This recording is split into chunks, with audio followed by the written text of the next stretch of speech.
안녕하세요. 혼자 공부하는 파이썬 54강대이고요. 이번 강의에서는 350페이지에 있는 7-3절 모듈 만들기 부분에 대해서 살펴보도록 하겠습니다. 우리가 일반적으로 파이썬 개발을 할 때 지난 강의에서 살펴보았던 라이브러리와 프레임워크 같은 모듈을 직접적으로 만드는 경우는 거의 없습니다. 하지만 한 파일의 크기가 너무너무 커졌을 때 그 파일을 분리하기 위한 용도로서 모듈을 많이 활용하기 때문에 모듈을 만들고 사용하는 방법을 어느 정도 기억을 해주셔야 되는데요. 굉장히 간단하기 때문에 어떠한 형태로 사용하는지 알아보도록 하겠습니다.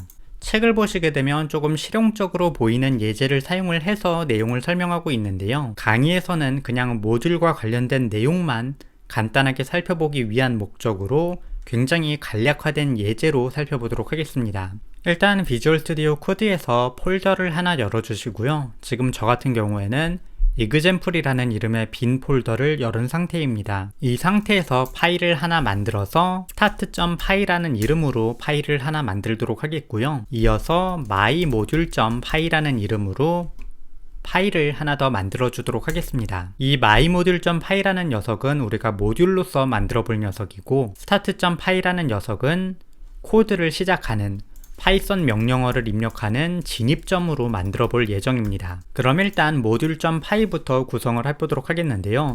A에다가 10 넣고 B에다가 20 넣고 그리고 C는 함수로서 구현을 해서 return 30하게 만들어서 지금 이와 같은 코드로 구성을 해주도록 하겠습니다. 이어서 start.py라는 녀석에서는 저 모듈을 들고 와서 활용해 보도록 하겠습니다.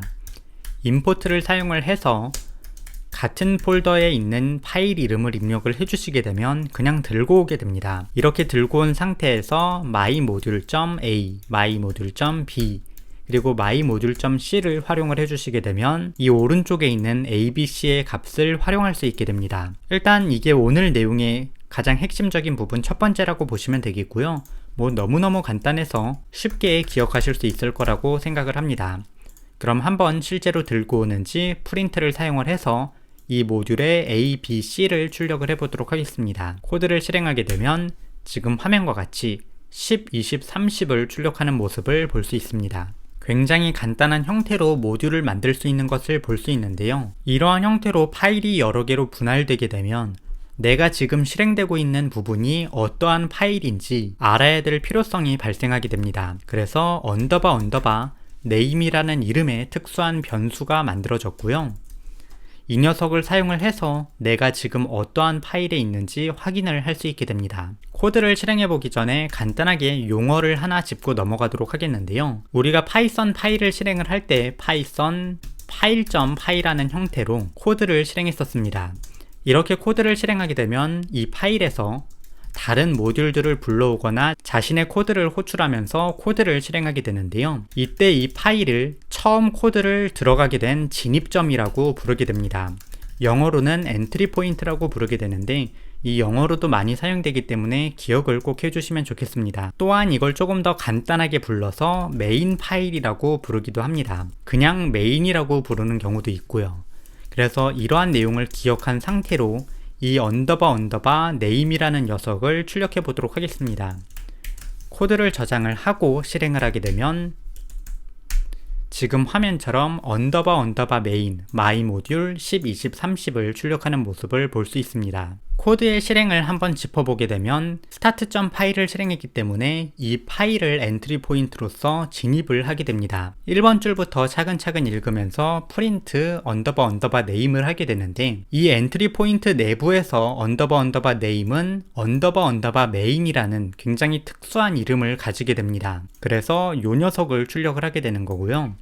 이어서 주석들을 쭉 무시하고 내려와서 6번째 줄 import mymodule을 실행을 하게 됩니다.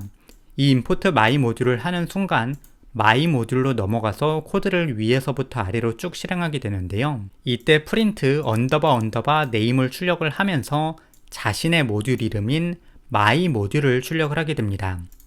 모두 실행하고 나면 다시 돌아온 다음에 아래쪽으로 7, 8, 9번째 줄을 쭉쭉 실행을 해서 10, 20, 30을 출력을 하고 프로그램이 종료되는 것입니다. 기본적으로 모듈에서 언더바 name을 사용을 하게 되면 모듈의 이름이 들어오게 되는데요. 이 엔트리 포인트에서는 이게 엔트리 포인트라는 것이 파일의 이름보다 훨씬 더 중요하기 때문에 엔트리 포인트라는 것을 나타낼 수 있는 이 언더바 네임에 메인이라는 것이 들어오게 됩니다. 따라서 이를 활용을 해서 현재 실행되고 있는 파일이 엔트리 포인트인지 아닌지 확인을 할 때는 지금 화면과 같은 코드를 사용을 하게 되는데요. 이 코드는 자신의 네임이 메인인지 확인을 하고 엔트리 포인트입니다 라고 출력을 하는 코드가 있는데요. 이 코드를 양쪽에다가 붙여 넣은 다음에 요 왼쪽에서는 A를, 오른쪽에서는 B를 추가를 해서 저장을 하고 스타트.점 파일을 실행해 보도록 하겠습니다. 스타트.점 파일을 실행하게 되면 실행 결과를 예측해 보시면 당연히 아시겠지만 이 파일이 엔트리 포인트로 실행이 되었는지 아닌지를 확인하는 코드이기 때문에 스타트.점 파일을 실행할 경우에는 여기가 true가 돼서 엔트리 포인트입니다 A를 출력을 하게 될 것입니다. 그래서 엔트리 포인트입니다 A를 출력을 하게 되고요. 만약에 my 모듈을 엔트리 포인트로서 실행을 하게 되면 코드를 실행했을 때 엔트리 포인트입니다 B를 출력을 하는 모습을 볼 수 있습니다. 일단 지금까지 오늘 강의에서 모듈을 만들어서 사용하는 방법, 그냥 파일 만들면 된다. 그리고 이 파일이 엔트리 포인트인지 아닌지 확인하는 방법, if name equal main이냐, 이렇게 두 가지를 살펴보았는데요. 사실 현재 단계에서 보시게 되면 저거 나 전혀 쓸 일 없을 것 같은데 라는 생각이 드실 수 있을 텐데, 당장 다음 단계로 넘어가시기만 하면 이 녀석들이 왜 쓰는지도 모르겠는데 그냥 막 쓰이고 있는 모습을 많이 보실 수 있을 것입니다. 따라서 이 코드를 꼭 기억을 해주시면 좋겠습니다. 책을 보시게 되면 패키지를 만들고 사용하는 방법도 나오게 되는데요. 패키지를 직접 만들어서 사용하는 경우는 사실 다음 단계에서도 거의 없을 것이기 때문에 이 강의에서는 다루지 않겠지만 간단하게 그냥 눈으로 쭉 읽고 넘어가시면 좋을 거라고 생각을 합니다. 오늘 강의는 여기까지 되겠고요. 다음 강의에서 뵙도록 하겠습니다. 감사합니다.